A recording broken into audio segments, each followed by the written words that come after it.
Now right here is a power strip for your house. It could be for some of your appliances or your computer. Now similar to a wall outlet, you can test this by going to the AC function over here. You can see this squiggly line. And with your probes, just stick it right here. You should see about 115 volts. Right here is 116.3. Therefore, you know that you have power in your outlet. Now this outlet right here is turned off in the breaker. So just to make sure that there's no power, you could do the same. And as you can see, there's no power and it's safe to work on. I want to check the top one too.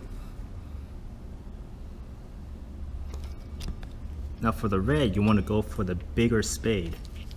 And for the ground, you could go for the smaller spade. You could reverse it, but it might show a negative over here.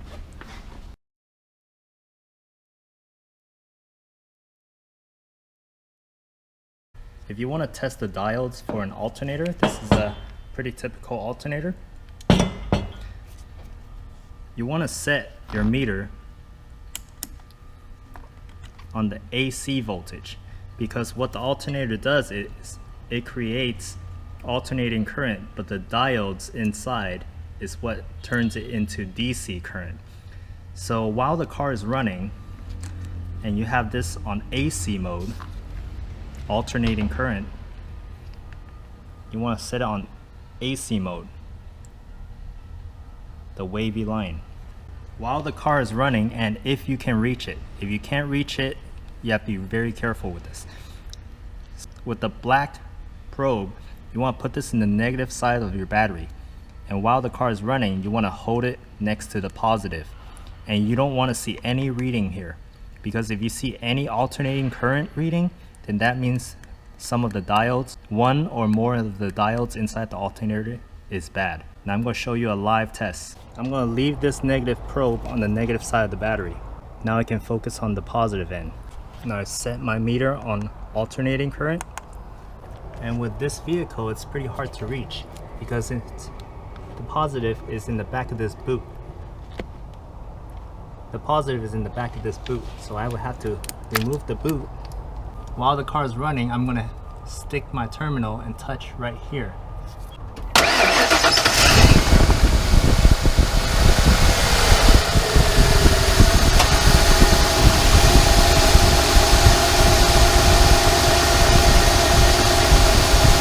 Now the probe is on the battery terminal of the alternator.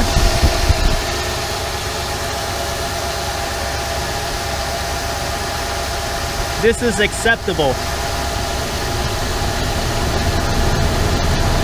You don't want to see a lot more than that. So that verifies that the alternator diodes are all working. The engine is spinning the alternator, creating alternating current, and it's going through a bunch of diodes and into the battery as direct current, charging the battery. Thank you.